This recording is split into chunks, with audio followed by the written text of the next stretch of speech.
Here is summary of the American monster horror comedy film, Tremors, 1990, directed by Ron Underwood. The film is set in a small, remote American town called Perfection. The town is surrounded on three sides by mountains and cliffs, and is connected to the rest of the country by a single narrow road. We then meet the main characters, two friends, Valentine Valem and Earl Bassett. They are the few residents of Perfection. They are known as the town's craftsmen, and do great jobs such as taking care of livestock for farmers, draining sewage, laying pipes, if you're Kevin Bacon, and taking out the trash. Earl is more mature and prefers to plan things in advance, while Val is more spontaneous by nature and prefers to live in the moment. When the two get stuck, they solve it by playing rock paper scissors like adults. On the way to their next gig, they notice a stranger on the side of the road with a lot of equipment. She turns out to be a student at a nearby university, working on the project Hot Blooded. Val gets excited seeing the girl and rushes towards her, but when he reaches her, his expectations are not met and he is disappointed. The girl then introduces herself as Rhonda Rebeck, a seismology student. She asks about drilling and blasting activity around the city, as their seismometers are recording strange data. "Sorry, that was me," Kevin says. But the guys don't seem to know anything about it, and quickly move on elsewhere. Rhonda sets up equipment to gather data on the area.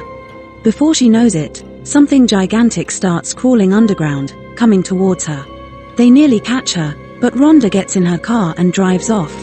Meanwhile, the two men have finished taking care of the trash and stop for a drink. Val is proud that they can take care of the trash better than anyone else, but regrets that they are forced to do such a menial job.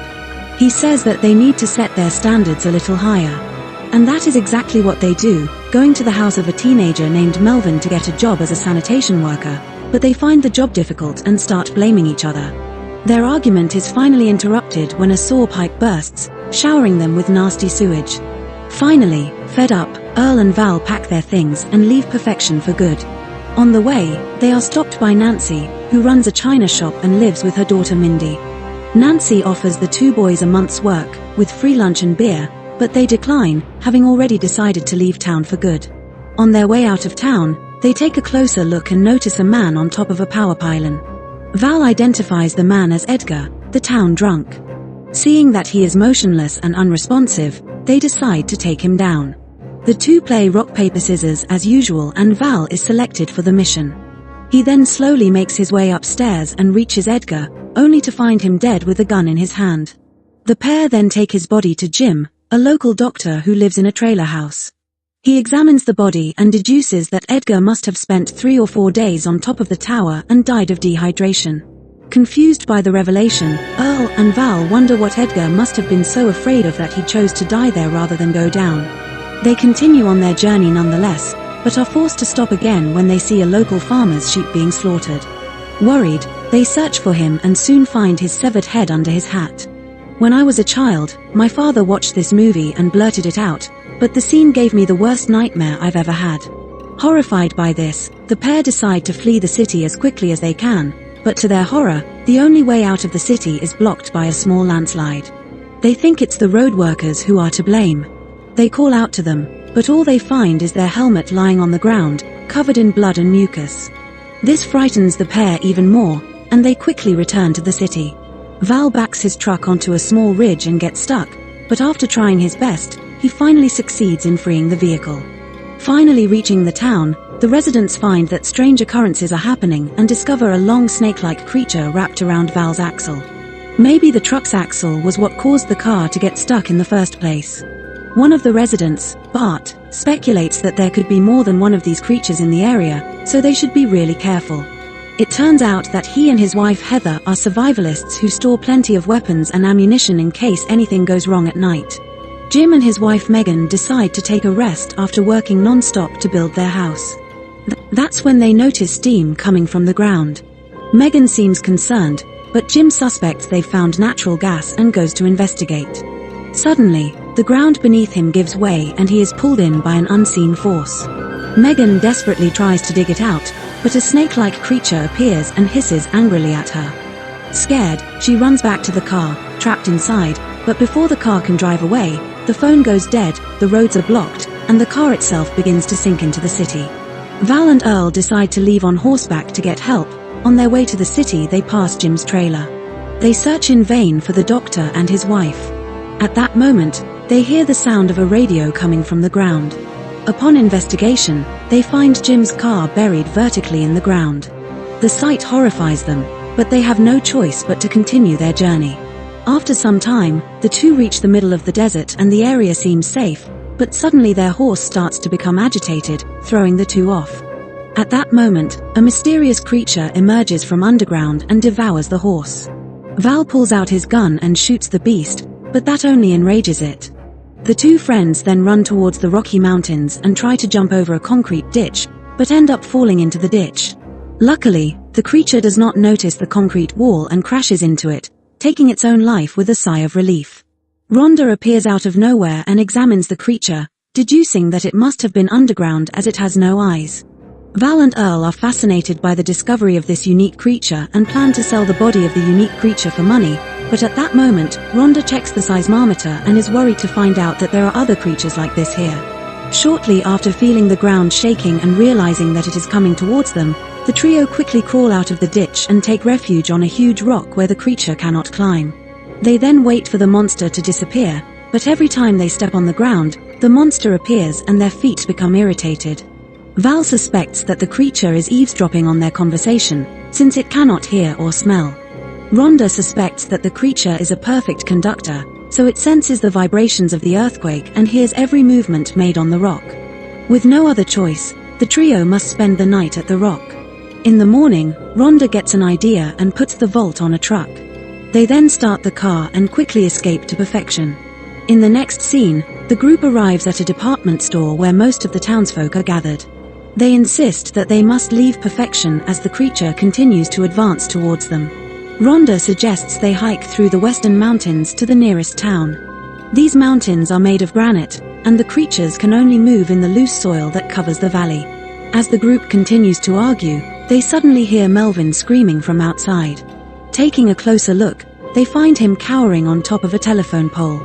The townspeople think that Melvin is up to mischief again and order him to get off immediately, when suddenly the monster appears below. Panicking, everyone flees the scene and rushes into the house, despite the lack of any sound or vibration. The creature is hovering under the store where Rhonda and her friends had taken refuge. As they listen carefully to see if the vibrations have attracted the creature, they hear little Mindy with headphones on, hopping around on a 90s pogo stick, sensing imminent danger and trying to kill it. Val makes a bold move. He runs out of his hiding place and grabs Mindy right before the creature devours her pogo stick. Nancy then grabs her daughter Mindy and runs towards their home while the creature chases Val to his truck. In the meantime, another creature shows up and starts moving towards Earl and Rhonda, causing them to get separated. Earl runs back inside the store while Rhonda rushes towards Melvin, however she falls down and gets tangled in barbed wire. This forces Val to once again risk his own life. He grabs a pickaxe, wounds the creature and frees her, after which they run to the store. Everyone then breathes a sigh of relief, assuming that they're safe here, but unfortunately the store's fridge starts malfunctioning, making a lot of noise. A creature then emerges from beneath the cheap wooden floor and manages to grab one of the residents. The other monster also makes an appearance and forces the town dwellers to take shelter on the roof. They're safe here. This isn't the third movie yet, so those can't fly. The survivalist couple notices them on the roof and contacts them by radio. They inadvertently catch the attention of one of the creatures which emerges through their wall. However, Bert and Heather are more than prepared for it. They spray them on monster with bullets, eventually killing it. Now only two of such creatures are remaining. The town dwellers celebrate Bert and Heather's heroism with cheers and claps, but their happiness is short-lived as the monsters get creative and start destroying the building's foundation, killing a few people in the process. Seeing them getting closer by the minute, Earl suggests that they use their bulldozer to escape. He assumes that the creatures won't be able to lift a 30-ton vehicle. Left with no other choice, the town citizens act on the plan using a small tractor as a decoy. Val jumps from the roof and runs towards the bulldozer. However, after creating a distraction for a while, the tractor trips over, leaving Val stranded in the middle of nowhere with the graboid now fast approaching. That's what they're called. Rhonda instructs him to stand still. She then creates another distraction by bursting open a pipe. The monsters take the bait and change their direction, allowing Val to safely get on the bulldozer without wasting any time. He then rescues all the remaining town residents and they make their way out of the town. As they reach closer and closer to the mountains, the residents begin Celebrating, however, their vehicle soon starts sinking, making them realize that the creatures outsmarted them and led them into a trap. The group then rushes to the nearby rocks, barely making it out alive. Now, with time running out for them, Earl comes up with a risky idea. He proposes they lure the creatures.